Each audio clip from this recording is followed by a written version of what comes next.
चौपाल रे सब बड़ा बडेरा, सब बड़ा बडेरा वो जी, सब लोग लगाया वो जी, पादरिया ने सदिया वो जी।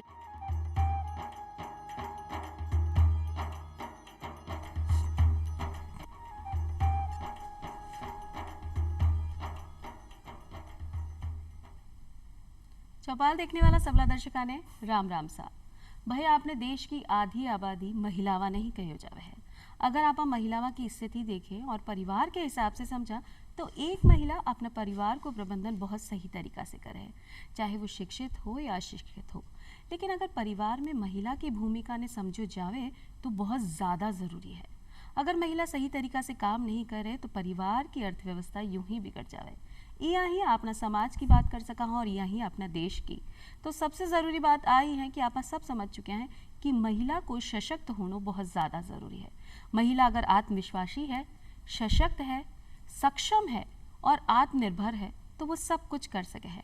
और आज सब महिलाओं ने बनावा के लिए यानी महिला ने सशक्त करवा के लिए आपकी सरकार की तरफ से भी प्रयास होता रहे। ऐसी बहुत सारी योजनाएं हैं जो महिला की शिक्षा की ओर ध्यान देवे है, स्वास्थ्य के लिए ध्यान देवे है और भी का अधिकार और कानून के लिए भी सजग बनावे है।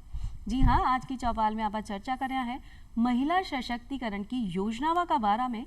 और चर्चा करवा के लिए मैं आमंत्रित किया है डॉक्टर जगदीश प्रसाद जी ने, जो कि राज्य समन्वयक है महिला अधिकारिता विभाग राजस्थान में। डॉक्टर साहब का बहुत बहुत स्वागत है अपना चौपाल कार्यक्रम में। नमस्ते जी हाँ, कि आज आप महिला सशक्तिकरण की बात कर रहे हैं और एक योजनाओं का बारे में चर्चा करा। तो सबसे पहले आज जानना चाहा कि भाई आपका विभाग की नज़र में महिला सशक्तिकरण का मायना क्या है? देखिए, महिला सशक्तिकरण की बात तब आती है जब कहीं ना कहीं जेंडर डिस्क्रिमिनेशन है समाज में। जेंडर डिस्क्रिमिनेशन का मतलब यहाँ ये है कि भेदभाव, पुरुष और महिला के बीच में भेदभाव, बालक बालिका के बीच में भेदभाव। तो कहीं ना कहीं समाज में, परिवारों में ये भेदभाव व्याप्त है। उस वजह से जो है, जो महिलाएं हाशिए पर हैं, जो समाज ने कुछ रोल रिस्पॉन्सिबिलिटी इम्पोज कर दी केवल महिला होने के नाते, तो उसमें समाज में महिला और पुरुष को बैलेंस करने के लिए महिला सशक्तिकरण की आवश्यकता पड़ती है जी। अब हम बात करते हैं कि जो जेंडर डिस्क्रिमिनेशन है वो कहाँ से शुरू होता है। तो आप ये देखिए कि जन्म से पहले ही कहीं ना कहीं जेंडर डिस्क्रिमिनेशन शुरू हो जाता है। आज कई बार हम मीडिया में देखते हैं, सुनते भी हैं, और कि किस तरह से गर्भावस्था के दौरान लिंग चयन करवाया जाता है और बच्चे की चाह में जो है अल्ट्रासोनोग्राफी मशीन का दुरुपयोग करके और लिंग चयन करवाया जाता है और बेटी पता लगता है कि बेटी हुई है तो गर्भपात करवाया जाता है, जो कि पीसीपीएनडीटी कानून के तहत एक अपराध भी है। तो यहाँ महिला सशक्तिकरण का अर्थ ये होता है कि जिस बच्ची को जन्म नहीं लेने दिया जा रहा है, जिस बच्ची को जन्म लेने नहीं दिया जा रहा है, उसको कम से कम जन्म लेने का अवसर मिले। जन्म लेने के बाद में जैसे जैसे जीवन चक्र आगे बढ़ता है उसको वो समान अवसर मिले। लड़के और लड़कियों के बीच में भेदभाव ना हो, चाहे वो इम्यूनाइजेशन को लेकर हो, चाहे उनके पोषण को लेकर हो, उनकी शिक्षा को लेकर हो, या उनके जो शिक्षा के अवसर को चुनने का हो, नौकरी को चुनने का हो, या फिर बाद में लाइफ पार्टनर चुनने का हो। इस तरह से उसके लाइफ साइकिल में जैसे जैसे चीज़ें आगे बढ़ती है उसमें समाज में समान अवसर मिले। इसके अलावा डिसीजन मेकिंग हो, मतलब निर्णय जो निर्माण की क्षमता है वो महिला और पुरुष की बराबर भागीदारी हो, चाहे वो परिवार का स्तर हो, चाहे समाज का स्तर हो, चाहे राष्ट्र का स्तर हो। इसके अलावा जो संसाधन है, संसाधनों तक जो महिला और पुरुष की समान पहुंच हो। जैसे हम देखते हैं कि आज प्रॉपर्टी राइट्स है पुरुषों के मुकाबले महिलाओं के पास में कम है, तो ये भी जहां पुरुष और महिलाओं की समानता की बात की जाती है तो वो जो संसाधन है वहां तक पहुंच भी सुनिश्चित हो। इसके अलावा महिला स्वयं जागरूक बन सके, अपने निर्णय स्वयं ले सके और परिस्थितियों के अनुसार जो है स्वयं अपना चुनाव कर सके। उनको विभिन्न जो योजनाएं हैं, कार्यक्रम है, उसके संरक्षण के क्या प्रावधान है, उनकी स्वयं को जानकारी हो, तो अपने आप में वो खुद सक्षम हो और ये महसूस कर सके कि हाँ मैं एम्पावर हूँ, मैं खुद कर सकती हूँ। हाँ, तो वही सच्चे मायनों में महिला सशक्तिकरण है। जी। तो वही महिलाओं ने समान अवसर मिलना चाहिए, समानता मिलनी चाहिए, चाहे वो भरण पोषण में हो, लालन पोषण में हो, शिक्षा में हो, स्वास्थ्य में हो, हर चीज़ में अगर महिला ने समानता मिलेगी तो वो खुद ब खुद सशक्त हो जाएगी। और शिक्षा को अधिकार है तो भाई शिक्षा के ज़रिए तो आप खुद सशक्त हो ही सका। हाँ, अब आपसे आ जानो चाहा कि भाई महिला सशक्तिकरण की दिशा में जहाँ की महिला अधिकारिता विभाग कार्यरत है, तो वर्तमान समय में राज्य में ऐसी कौन कौन सी योजनाएं चल रही हैं महिला सशक्तिकरण के लिए? देखिए, केंद्र सरकार और राज्य सरकार ने महिला सशक्तिकरण की दिशा में काफ़ी अच्छे सकारात्मक प्रयास किए हैं, गंभीर प्रयास किए हैं, जिनका लाभ भी अब महिलाओं को मिल रहा है और उसके उत्कृष्ट परिणाम भी आए हैं। जैसे मैंने बात करी कि जैसे जैसे जीवन चक्र आगे बढ़ता है वैसे वैसे महिलाओं को समान अवसर मिले, तो उसी दिशा में केंद्र और राज्य सरकार की कई सारी योजनाएं संचालित है। हमारा विभाग कई योजनाओं के लिए नोडल है, तो हम उसी तरह से आज चर्चा करते हैं कुछ योजनाओं के बारे में। देखिए, जैसे मैंने कहा कि बच्चियों को जो जन्म लेने का अवसर मिले, तो बेटी बचाओ बेटी पढ़ाओ एक योजना है, जिसके अंदर हमने यही मैसेज देने का प्रयास किया है कि लड़का और लड़की के अंदर भेदभाव नहीं होना चाहिए, समाज के अंदर दोनों समान, उनको समान अवसर मिलना चाहिए। उसी दिशा में हम कई सारे एक्टिविटीज़ भी करते हैं, प्रचार प्रसार के प्रयास, और जो कि सकारात्मक मानसिकता परिवर्तन जो समाज की करनी है, उस दिशा में हम लोग सारे काम जो है बेटी बचाओ बेटी पढ़ाओ योजना के अंतर्गत कर रहे हैं। इसके अलावा देखिए कि बच्चों की परवरिश में कुछ हमारे यहाँ परिवारों की आर्थिक स्थिति ठीक नहीं है, तो उनको मदद करने के लिए और बच्चियों को प्रोत्साहित करने के लिए भी हमारे प्रदेश में मुख्यमंत्री राष्ट्रीय योजना चलाई गई है, जो 2016 से शुरू की गई है। उसमें देखिए, जैसे जैसे जीवन चक्र आगे बढ़ता है वैसे ही डेवलपमेंट के लिए कई सारे माइलस्टोन हमने तय किए। उसमें हम फाइनेंशियल असिस्टेंस देते हैं, आर्थिक सहायता देते हैं। तो जैसे बच्ची का जन्म होता है, तो बच्ची का जन्म जो या तो सरकारी अस्पताल में हो या सरकार के द्वारा अधिसूचित निजी चिकित्सा संस्थानों में अगर बच्ची का जन्म होता है, तो एक तो ये होगा कि इससे संस्थागत प्रसव को हम लोग बढ़ावा देंगे, तो वो जो हमारी गर्भावस्था के दौरान जो महिलाओं की डेथ होती है, तो वो डेथ जो मोर्टेलिटी रेट है वो भी कम होगी। तो उसमें जब बच्ची संस्थागत प्रसव से पैदा होती है, तो हम पहली किस्त का लाभ मुख्यमंत्री राष्ट्रीय योजना के तहत हम 2,500 रुपये देते हैं उसमें जी। अब फिर थोड़ा सा बच्ची 1 साल की होती है, उसका हम ये चाहते हैं कि भाई उसका टीकाकरण पूरा हो, उसका पोषण भी हो, तो हम फिर 1 साल के बाद में उसका संपूर्ण टीकाकरण होने पर और हम उसको 2,500 रुपये फिर देते हैं। अब आगे भाई बच्ची स्कूल में भी जाएगी, तो जब पहली क्लास में एडमिशन लगी, वो भी सरकारी स्कूल में, तो सरकारी स्कूल में बच्ची एडमिशन लेती है तो हम 4,000 रुपये हम लोग देते हैं। फिर 6th क्लास में 5,000 देते हैं, और उसके बाद में जब 10th में वो आएगी तो 11,000 देंगे, और 12th क्लास जब पास करेगी सरकारी स्कूल से तो हम 25,000 रुपये देंगे। इस तरह से कुल 6 चरणों में 50,000 रुपये की राशि हम बालिकाओं के नाम से देते हैं। यहाँ देखिए, एक अच्छी बात यह है कि जो लास्ट इंस्टॉलमेंट हम देते हैं वो 12वीं क्लास पास करने के बाद में देते हैं 25,000 रुपये, ताकि उस बच्चे की हायर एजुकेशन हम लोग इंश्योर कर सके, वो कॉलेज में एडमिशन ले सके जी। इसके अलावा अच्छी बात यह है कि इसमें किसी जाति, धर्म, क्लास, इनकम टैक्स, किसी तरह का कोई भी बंधन इसमें नहीं रखा गया है। इसमें हर एक वर्ग को हमने शामिल किया है, चाहे किसी भी जाति धर्म का वो हो। इसमें केवल 3 चीज़ों की हमें आवश्यकता होती है कि एक तो जो प्रसूता है, जिसकी बच्ची हुई है, वो राजस्थान की मूल निवासी हो, उसमें जन आधार कार्ड हो, ताकि हम पूर्ण पारदर्शिता रख सके, उसका बैंक अकाउंट नंबर हो। इसके अलावा हम लोगों को और कोई आवश्यकता नहीं होती है। और उसके लिए अच्छी बात और भी ये है कि ये स्कीम में किसी भी लाभार्थी को किसी विभाग के चक्कर नहीं लगाने हैं। हम ऑनलाइन खुद अपने स्तर पर ही सारी चीज़ें मैनेज करके बैंक खाते में ट्रांसपेरेंट जी, और वो हम उसमें अमाउंट ट्रांसफ़र करते हैं। अब 2016 से ये स्कीम शुरू हुई थी और आज हम देखते हैं कि लगभग 33 लाख बच्चियों को हमने लाभ दिया है इस योजना के तहत, और इसमें करीब 1500 करोड़ रुपए राज्य सरकार ने अब तक खर्च किए हैं। तो उसका फायदा भी हो रहा है। टोकना चाहूँ कि एक चीज़ और बहुत ज़रूरी बात है कि जब राष्ट्रीय योजना चल रही है तो ई के लिए आवेदन किया जा सके है। जैसे कि आपने बताया कि राजस्थान का मूल निवासी होना चाहिए, आपने पास जन आधार कार्ड बने होना चाहिए, लेकिन आप आवेदन करते हैं। हाँ, ये आपने बहुत अच्छी बात करी कि जनरली ये होता है कि हर योजना में आवेदन करने पड़ते, बहुत सारी औपचारिकताएं पूरी करनी पड़ती है, फिर दफ्तर के बार बार चक्कर भी लगाने पड़ते हैं कि साहब लाभ नहीं मिला है। हमने इन सब चीज़ों को ख़त्म कर दिया। अब आपको जानकर ये आश्चर्य होगा कि इसमें हमने किसी प्रकार के आवेदन का बहुत कम प्रोविज़न रखा है। अलग से इस योजना का लाभ लेने के लिए किसी दफ्तर में नहीं जाना है। योजनाएं जनरली डिमांड बेस होती है। डिमांड बेस यानी कि मुझे आवश्यकता है तो मैं किसी दफ्तर में जाऊं। हमने इसको पहली बार सप्लाई बेस बनाया है, मतलब विभाग, सरकार खुद आपके घर तक पहुंचेगी, लाभ देकर आएगी। अब देखिए, जब प्रेगनेंसी होती है, गर्भावस्था के दौरान अलग अलग जांचें होती है, तो या तो चिकित्सा केंद्र पे जाएगी, आंगनबाड़ी सेंटर पर जाएगी, तो हम उस समय ये सुनिश्चित करते हैं कि हमको महिला के जो राजस्थान के मूल निवासी होने का कोई प्रमाण पत्र मिल जाए, एक जन आधार कार्ड मिल जाए, एक बैंक खाते की डिटेल्स मिल जाए, तो वो हम आंगनबाड़ी केंद्र पर या चिकित्सा संस्थान में संधारित करते हैं जब वो प्रेगनेंसी के दौरान जांच के लिए आती है, एएनसी के लिए आती है उस टाइम पर, तो वो लेके आती है साथ में। और अब हमने इतनी सारी इस योजनाओं की जानकारी देती है कि सब जागरूक हैं, तो वो लेके आती है, हम उसको संधारित कर लेते हैं और हमारा जो पोर्टल है PCTS उसके ऊपर उसको अपलोड कर देते हैं।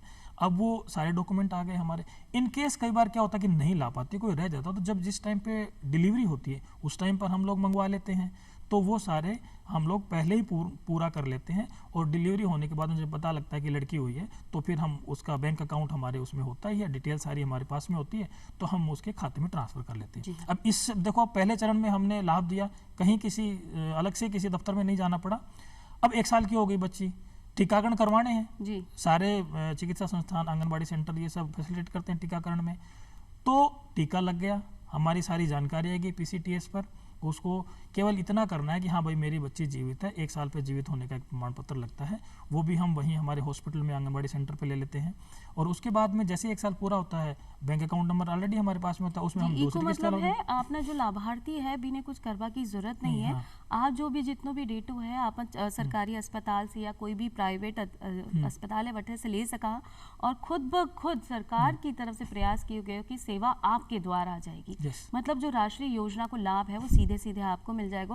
पहले साल में टीकाकरण खत्म हुए हो, फिर स्कूल में एडमिशन। अब देखो मैं यही आपको टोकूंगा थोड़ा सा कि अब स्कूल में तो हम कहीं न कहीं एडमिशन करवाएंगे, सरकारी स्कूल में हमने हमारी बच्ची का एडमिशन करवा दिया, तो हमारे पास में क्या है कि जो PCTS पोर्टल है उसमें जो शिक्षा विभाग का साला दर्पण पोर्टल है उसको हमने इंटीग्रेट करवा दिया, सारा डेटा उधर आ गया। हमने एडमिशन के टाइम पर सारा जो होमवर्क कर रखा होता है, जैसे ही बच्चे को पता लगता है कि इसने पहली 2 किस्तों का लाभ राष्ट्रीय योजना का लिया है, और जब स्कूल में जब आवेदन फिल करते हैं पेरेंट्स बच्चे के एडमिशन के लिए, उसी टाइम पे हमने एक फॉर्मेट राष्ट्रीय योजना का बना वही भरवा लेते हैं उसके ऊपर उसी टाइम पर, तो वो हमारे पास सारी सूचना आ जाती है। और जैसे पहली क्लास में एडमिशन लेती है 4000 रुपये उसके खाते में जमा करवा देते हैं, इसके लिए भी अलग से कोई वो इस तरह की नहीं है। इसी तरह से ये चीज़ें आगे बढ़ती जाती है, तो हमने इसके लिए ये मिनिमम एफर्ट्स पेरेंट्स के लिए रखे हैं। तो इसका मतलब ये हो गया कि मतलब आपने ज़्यादा प्रयास करवा की ज़रूरत नहीं है, सरकार की तरफ से स्वयं प्रयास हो रहे हैं, और इस तरीका से आप बेटियां ने बचा भी सका। हाँ। क्योंकि भाई जब तक 12वीं में नहीं आ जाएगी आपने पूर्ण लाभ नहीं मिल रहा है, क्योंकि जो 50,000 की राशि बहुत बड़ी रकम है जो आपके घर में कन्या जन्म पे ही आपने मिल सके है राजश्री योजना के द्वारा। बीच में आपने चर्चा करी बेटी बचाओ बेटी पढ़ाओ के ऊपर कि योजना बहुत लंबा समय से चल रही है, अपना राज्य में चल रही है, तो पहले की स्थिति में और अब की स्थिति में तो बदलाव आयो ही होगा, तो अब काई परिस्थिति है अपनी वर्तमान में? ये योजना एक्चुअली 2015 में शुरू हुई थी और आज 2023 में हम खड़े हैं जी। डेफिनेटली जब इतना लंबा समय होता तो हमें परिवर्तन की ओर देखना पड़ता है कि क्या परिवर्तन हुए, तो आप खुद महसूस कर सकती हैं कि पहले जो खबरें आती थी, क्या खबरें आती थी कि बच्ची को झाड़ियों में पड़ा हुआ पाया गया, या यहाँ किसी लावारिस अवस्था में पाया गया, जो फीटल डेथ लड़की फीटल है उसको इस तरह से अलग मतलब नकारात्मक चीज़ें आती थी। अब क्या परिवर्तन आया, देखिए माइंडसेट परिवर्तन की बात थी, तो अब मीडिया में खबरें आती है माननीय मुख्यमंत्री महोदय ने बालिका जन्मोत्सव मनाया, बेटियों के लिए केक काटे जा रहे हैं, बेटियों के लिए खेल उत्सव का आयोजन किया जा रहा है, और हमने तो इतना भी प्रोविज़न किया है कि अभी बारिश का मौसम चल रहा है तो हर एक ग्राम पंचायत पर हम लोगों ने कन्या वाटिकाएं विकसित की है कि उस ग्राम पंचायत में जितनी भी बच्चियां पैदा हो रही है उनके नाम से हम प्लांटेशन कर रहे हैं। हर साल लगभग 1 लाख पेड़ हम बालिकाओं के नाम से लगा रहे हैं। इसी तरह से अलग अलग हम जो फेस्टिवल हैं लोकल, उन फेस्टिवल्स को हमने बेटी जन्मोत्सव के साथ में इंटीग्रेट किया। इवन 26 जनवरी 15 अगस्त पे भी आप देख सकते हो कि जो जिला स्तर पर जो झांकियाँ निकलती है उनमें हमारा बेटी बचाओ बेटी पढ़ाओ का नारा लिए हुए अलग से एक झांकी निकलती है। यानी कि अब कहीं बच्ची घोड़ी पर बैठकर उसका सत्कार होता है, जब बच्ची पैदा होती है और हॉस्पिटल से जब वो घर आते हैं तो आपने देखा होगा जिलों के अंदर वो फैमिली किस तरह से उनका आदर सत्कार करती है। ये है सकारात्मक परिवर्तन, समाज में सकारात्मक परिवर्तन। अब आंकड़ों की दृष्टि में देखते हैं तो जब योजना शुरू हुई थी हमारी 2015 में, तो राजस्थान का जन्म पर लिंगानुपात जिसको हम SRB कहते हैं वो 929 था। आज हम 946 पर खड़े हैं। ये एक सकारात्मक बदलाव है। जल्दी हम 1000 पर भी पहुंच जाएंगे, यानी कि जो बायोलॉजिकल बैलेंस है वो हम प्रयास कर रहे हैं कि वो बराबर हो। जी। ये बात हो गई जो आंकड़ों की। साथ। अब संस्थागत प्रसव की हम बात कर रहे थे, तो संस्थागत प्रसव भी इसमें मैंडेट है। आज राजस्थान के अंदर लगभग 95% डिलीवरीज हैं वो इंस्टीट्यूशनल डिलीवरीज हैं, सरकारी या प्राइवेट हॉस्पिटल्स में होती है। वो हमने इसमें किया। इम्यूनाइजेशन है, इस इम्यूनाइजेशन है वो लगभग मोर देन 75% इम्यूनाइजेशन हम लोग कर पा रहे हैं आज। और इसके अलावा और भी बहुत सारे पैरामीटर्स हैं। स्कूल में इनरोलमेंट भी बढ़ा हुआ है, जनप्रतिनिधियों की भागीदारी सुनिश्चित हुई है, समाज का हर एक वर्ग जो है बेटी बचाओ बेटी पढ़ाओ के नारे के साथ में आत्मसात कर रहा है उन चीज़ों को। यानी कि हमारा फोकस ये था कि हर एक परिवार में, हमारे समाज में बेटी का जन्म एक उत्सव के रूप में मनाया जाए। और लगभग हम उस स्टेज पर पहुंच गए हैं कि अब जो है वास्तव में हम लोग उत्सव के रूप में सेलिब्रेट कर रहे हैं। ये परिवर्तन है, बहुत ही बढ़िया परिवर्तन है। और इसके लिए आपने बधाई भी देवा हाँ कि भाई जो अपना प्रयास लगातार चल रहा है वो सफलतापूर्वक आगे बढ़ रहे हैं। क्योंकि आंकड़ा की दृष्टि से अगर आप देखा तो आंकड़ा में परिवर्तन अब आपने एक अच्छा वर्ड बोला, बधाई। बधाई। अब हमने एक ये भी कैंपेन शुरू करा था हर जिले में जैसे ही बेटी पैदा होती है तो जो जिला प्रशासन है या सरपंच है उसके द्वारा हम लोग उनके परिवारजनों को बधाई संदेश देते हैं। जी, ये भी एक चौकी पहल है कि लोगों ने भी लगे कि भाई आपने घर में कोई गलत काम नहीं हुई हो। बेटी को जन्म है, जहाँ पहले कहता है कि लक्ष्मी जन्मी है, तो सही मायना में लक्ष्मी जन्मी है जो आपके परिवार को नाम रोशन ही करेगी। बेटी जन्म के लिए आपने बात कर ली, बेटी बचावा की, बेटी की शिक्षा की, लेकिन अभी भी कहीं ना कहीं स्थिति ऐसी आवे है कि बेटियां की अस्मिता की चिंता माँ बाप ने हो गए है। इसलिए बेटी घर से बाहर निकलकर अगर काम करवा जावे तो एक संकोच आपने रहे है कि भाई क्या आपा इन्हें अकेलो भेजा घर से। तो ये चिंता ने भी दूर करवा के लिए कि लड़की खुद सक्षम हो जाए, भी को संरक्षण भी आप कर सका, कोई ऐसी योजना जो वर्तमान समय में चल रही है या अभी में नवाचार होने वाले हैं? देखिए, संरक्षण का जो मुद्दा है वो बहुत ही गंभीर मुद्दा है। और अगर हम आंकड़ों पर जाएं, एनसीआरबी का जो लेटेस्ट आंकड़ा है उसको देखेंगे तो आप बड़ी चिंताजनक और हैराने वाले आंकड़े हैं वो, कि जो माइनर में जो रेप केसेस होते हैं उसमें जो 90% जो अपराधी होता है वो कहीं ना कहीं नॉन पर्सन होता है, फैमिली मेंबर होता है, जिसको उस बच्चे की संरक्षण की जिम्मेदारी है वही कहीं ना कहीं इन्वॉल्व होता है। ये ऑथेंटिक आंकड़े हैं एनसीआरबी के। जी। यानी बहुत बड़ा हमारे लिए चैलेंज है कि जिनको हमने सुरक्षा की जिम्मेदारी दे रखी है उन्हीं से कहीं ना कहीं आहत है बच्ची। तो इसके लिए कुछ कानूनी प्रावधान भी किए गए हैं कि पोक्सो एक्ट है, बेटी बचाओ बेटी पढ़ाओ में भी इसका मैंडेट दिया कि हम पोक्सो एक्ट का प्रॉपर इम्प्लीमेंटेशन करें। तो उसके तहत कार्रवाई है और वो केस जैसे ही दर्ज होता है अपराधी उसको अरेस्ट किया जाता है। जी। इसके अलावा हमारे यहाँ पे कई हेल्पलाइन नंबर भी है। जब महिला संरक्षण और उनकी बात करेंगे तो जैसे 181 है, 104 है, और हमारे यहाँ जिला स्तर पर जयपुर के अंदर तो अपराजिता सेंटर भी चल रहा है, 25537363 उसका हेल्पलाइन नंबर है। तो ऐसे हेल्पिंग सेंटर्स भी हमने स्टार्ट की हैं। इसके अलावा कई सारे कानून भी हैं। और इवन अब तो सरकार ने ये भी प्रोविज़न किया है कि अगर पुलिस थाने में सुनवाई नहीं होती है तो एसपी ऑफिस में आप कंप्लेन कर सकते हैं। और इसके अलावा हम लोगों ने हमारे विभाग के स्तर पर हम लोग कई सारे जागरूकता कैंपेन भी कर रहे हैं। और बेटी बचाओ बेटी पढ़ाओ योजना के तहत हमने करौली के अंदर एक पायलट प्रोजेक्ट शुरू किया था सेल्फ डिफेंस का, कि बच्चियां खुद अपनी सुरक्षा सुनिश्चित कर सकें। तो उस समय जो है 19 अक्टूबर 2019 में हमने वो शुरू किया था, जिसमें कि 150 ड्रॉप आउट लड़कियां जो कि स्कूल नहीं जाती थी उनको आइडेंटिफाई करके हमने जो सेल्फ डिफेंस का ट्रेनिंग करवाया।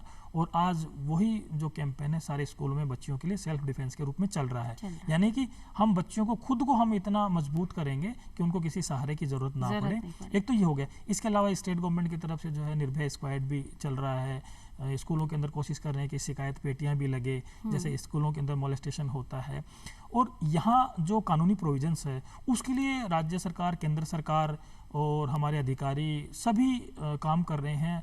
CWC भी बनी हुई है, बाल अधिकार संरक्षण आयोग भी काम कर रहा है। लेकिन जो सबसे महत्वपूर्ण जिम्मेदारी है वो आम नागरिक की है कि उसका जो नज़रिया है वो बदले और वो खुद संरक्षण बने और हर एक नागरिक के साथ में जो है हमारी बेटी ये महसूस करे कि हाँ मैं सुरक्षित हूँ। तब ऐसे किसी हेल्पलाइन की ज़रूरत भी नहीं पड़ेगी। तो यहाँ सबसे जो महत्वपूर्ण जिम्मेदारी है वो एक आम नागरिक की है। परिवार की है, समाज की है। जी। उसके बाद तो विभाग और सरकारी जो योजनाएं हैं वो अपना काम कर ही रहे हैं। जी, योजना अब तो आती रहती हैं, जाती रहे हैं, लेकिन आपने जो परिवार की भूमिका है वो बहुत ज़्यादा ज़रूरी है। समाज की भूमिका कि हर व्यक्ति ने आपा सुरक्षित महसूस करावा, सिर्फ बालिका की ही बात ना करें, हर व्यक्ति की बात अगर आपा करा तो हर व्यक्ति अगर सुरक्षित महसूस करेगा तो आपने कानून और नियमा की ज़रूरत ही नहीं पड़ेगी। आप खुद ब खुद सक्षम हो जाऊंगा और एक ऐसो समाज को निर्माण करांगा जिया कि पहले आपना सोने की चिड़िया ही बिया ही सुरक्षित समाज की आपा हाँ जी, कल्पना हाँ। कर सका। हाँ, जब आपा बेटी ने मजबूत बनावा की बात करा तो सबसे पहले भी को शारीरिक स्वास्थ्य होना बहुत ज़्यादा ज़रूरी है, व्यक्तिगत स्वच्छता बहुत ज़रूरी है।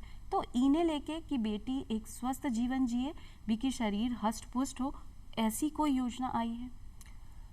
देखिए, अलग अलग विभाग अलग अलग योजनाएं संचालित हैं। हमारा जो आईसीडीएस अलग, हमारे विभाग का जो अलग एक पार्ट है आईसीडीएस, उसके स्तर पर भी कई सारी योजनाएं चल रही हैं जो कि पूरा फोकस है बालिकाओं के न्यूट्रिशन को लेके, बच्चों के न्यूट्रिशन को लेके। इसके अलावा एनीमिया के लिए अलग से राज्य सरकार ने कैंपेन भी चला रखा है और फोकस प्रोग्राम है आईसीडीएस के स्तर पर भी।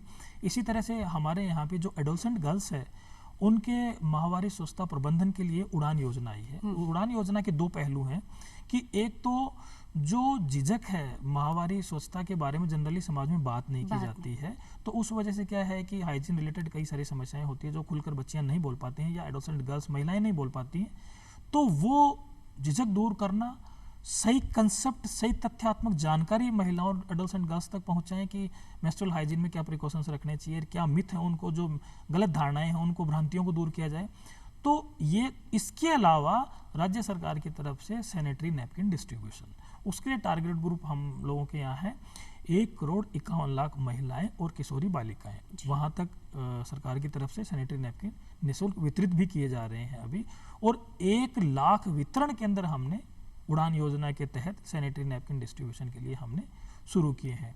तो एक ये बड़ा कदम है और इस वजह से जो है हम कोशिश कर रहे हैं कि एडोलसेंट गर्ल्स और हमारे जो प्रदेश की महिलाएं हैं उनका जो मेंस्ट्रुअल हाइजीन रिलेटेड जो चीज़ें हैं उनकी जानकारी भी हो और उनको संसाधनों में पहुंच भी हो जाए। क्योंकि आपने किशोरी जब एक अलग उम्र का पड़ाव में आवे तो बिना झिझक भी होवे, वो खुलकर अपनी बात सामने नहीं रख पावे और ऐसे में बहुत सारी गंभीर बीमारी है जो एक बालिका ले सके है। तो ई के लिए भी अपनी सरकार प्रयासरत है और उड़ान योजना जो लेकर आई है बहुत ही चौखी योजना है जिको सारी महिलाओं ने लाभ लेना ही चाहिए। जी कि वर्तमान समय में आपा चल रहा है और कंप्यूटर शिक्षा को बहुत ज़्यादा बोलबाला है, तो हर व्यक्ति ने ई की जानकारी होनी चाहिए। तो बालिका कंप्यूटर शिक्षा में किया आगे आवे, कंप्यूटर को ज्ञान किया हो, ई का बारे में भी एक योजना आई भी है, तो बी का बारे में भी आप ज़रूर से बताओ। देखिए, आज डिजिटल लिटरेसी का ज़माना है जी। और उसमें जो है डिजिटली साउंड होना बहुत ज़रूरी है। आज हम देखते हैं कि कोई कम्पिटिटिव एग्जाम्स है, सरकारी नौकरी है, उसके लिए कंप्यूटर ज्ञान होना आवश्यक है। इसी को ध्यान में रखते हुए हमारे यहाँ भी एक योजना संचालित है, IIM शक्ति कौशल संवर्धन एवं प्रशिक्षण योजना। उसके तहत हम डिजिटल लिटरेसी के कोर्स भी हम बालिकाओं को करवाते हैं। RSCIT के बेसिक कंप्यूटर कोर्स हम लोग करवाते हैं। उसमें जो कंप्यूटर सेंटर्स हैं, जो RKCL ने अपने कंप्यूटर सेंटर्स खोल रखे हैं जिसमें RSCIT के कोर्सेज करवाते हैं, तो उनके लिए हम लोग फाइनेंशियल असिस्टेंस हम देते हैं। उनकी फ़ीस वगैरह का सारा खर्चा विभाग उठाते नहीं, सरकार उठाती है। तो बालिकाओं के लिए एक मेरिट बनती है और उनसे चॉइस भरवाई जाती है कि नियर बाय जो कंप्यूटर ट्रेनिंग सेंटर उनको अलॉट हो, तो वहाँ पे उनको कंप्यूटर बेसिक सर्टिफिकेट कोर्स करवाया जाता है और उनका पूरा जो राशि है वो सारा का सारा विभाग बेयर करता है। तो ये हुआ कंप्यूटर ट्रेनिंग के लिए डिजिटल लिटरेसी ज़रूरी है, तो वो सभी जगह काम आता है, वो RSCIT का सर्टिफिकेट हो। इसके अलावा जो है इंग्लिश स्पोकन कोर्स भी लड़कियों के लिए हमने अभी शुरू किया है। इसके अलावा फाइनेंशियल लिटरेसी भी उतनी ज़रूरी है, तो चूँकि वित्तीय लेखांकन के लिए भी जॉब अपॉर्चुनिटीज़ सरकारी महकमों में रहती है, तो वो भी कोर्सेज हम लोग करवा रहे हैं। इस तरह से IIM शक्ति कौशल संवर्धन एवं प्रशिक्षण योजना के तहत हम लोग 3 कोर्स करवाते हैं। RSCIT का कंप्यूटर कोर्स है, फाइनेंशियल लिटरेसी का कोर्स है और इसके अलावा जो हमारा इंग्लिश स्पोकन का कोर्स है जो हमारी पर्सनैलिटी डेवलपमेंट में भी लड़कियों को मदद करता है। इसके लिए कि आप पढ़ाई लिखाई की बात कर ली, लेकिन कई बार ऐसा हो जाए कि बालिका एक जगह जाके अटक जाए तो बिना कोई सलाह की आवश्यकता है जो परिवारजन शायद नहीं दे पावे, तो ऐसी कोई जगह है जहां महिला जाके अपने आप में सुरक्षित समझ सके और सलाह ले सके है? देखिए, इस तरह की सलाह दो तरह के केंद्र हमारे यहाँ संचालित है। एक तो अगर कैरियर काउंसलिंग के लिए सलाह लेनी है तो जिला स्तर पर हम लोगों के यहाँ पे इंदिरा महिला शक्ति केंद्र संचालित है, हर जिला स्तर पर वहाँ पे क्वालिफाइड हमारी काउंसलर्स होती हैं, तो वो कैरियर गाइडेंस के लिए आपको गाइड करती हैं। इसके अलावा चाहे तो कोई महिला हो या कोई किशोरी हो, किसी तरह के उत्पीड़न की शिकार है, तो उस तरह उनके लिए हमारे यहाँ पे महिला सुरक्षा एवं सलाह केंद्र संचालित हैं। पहले ये 40 पुलिस जिलों में राजस्थान में संचालित थे, अब इस साल बढ़ाकर वो 246 पुलिस सर्कल्स राजस्थान के वहाँ पे प्रारंभ कर दिए गए हैं। वहाँ पे जो स्टाफ है वो फीमेल होता है और पूरी सहायता की जाती है, गाइड किया जाता है क्या कानूनी प्रोविजंस है, पुलिस उसमें क्या मदद कर सकती है, काउंसलिंग के द्वारा कैसे घर बसाए जा सकते हैं, बचाए जा सकते हैं जी। वो तो सारे मतलब प्रयास सलाह के जरिए भी आप परिवार ने जोड़े रख सका। तो मतलब जन्म से लेकर शिक्षा से लेकर स्वास्थ्य से लेकर और आपका आगे बढ़वा तक सरकार प्रयास रहता है, बट जागरूक होबा की जरूरत है। स्वयं एक बालिका ने, एक महिला ने और बी का परिवार जन और समाज ने अगर आप सही भूमिका निभावेगा तो आपनी महिलावा, आपनी बेटियां सशक्त जरूर बनेंगी। और भी बताना चाहूँगा कि हमारे यहाँ केंद्र सरकार की तरफ से भी कुछ ऐसे केंद्र संचालित है जहाँ उत्पीड़न की शिकार महिलाएं हैं अप्रोच कर सकती है। वो हॉस्पिटल प्रीमाइसेस में ही होते हैं जिनको वन स्टॉप सेंटर कहा गया है। आपने सुना होगा कि निर्भया जो केस हुआ उसके बाद में केंद्र सरकार ने कई सारे प्रयास किए थे महिलाओं के संरक्षण के लिए। उसमें से एक ही छत के नीचे चिकित्सा सुविधाएं, FIR दर्ज हो, उनकी काउंसलिंग हो, उनको एडवोकेट मिले, तो ये सब सारी चीज़ें एक ही छत के नीचे मिले, इसके लिए वन स्टॉप सेंटर शुरू किए गए थे। तो ये अच्छी बात है कि राजस्थान वो पहला स्टेट था जिसने 2013 में 30 अगस्त 2013 को भारत का पहला वन स्टॉप सेंटर अपराजिता के नाम से जयपुर में हम लोगों ने शुरू किया था। अब उसी मॉडल के तहत वो पूरे कंट्री में सारे जिलों के अंदर ऐसे केंद्र संचालित हैं जो केंद्र सरकार ने निर्भया फंड के द्वारा वो केंद्र संचालित किए गए हैं, जिसमें एक ही अम्ब्रेला के नीचे महिलाओं की सुनवाई होती है, जिसमें लीगल एड हो चाहे काउंसलिंग हो जी। मतलब एक ही कक्ष में अपनी सारी परेशानी को हर जिले में सके संचालित और है। हर तरफ से प्रयासरत है अपनी सरकार। जगदीश साहब, आप आया और इतनी चोखी जानकारी आपने दर्शका के साथ साझा की, बीके थाने बहुत बहुत धन्यवाद देना चाहा। और आपने समय हो गयो है, अब मिले वहाँ विदा, फिर मिलांगा एक नई जानकारी के साथ। तब तक के लिए राम राम सा।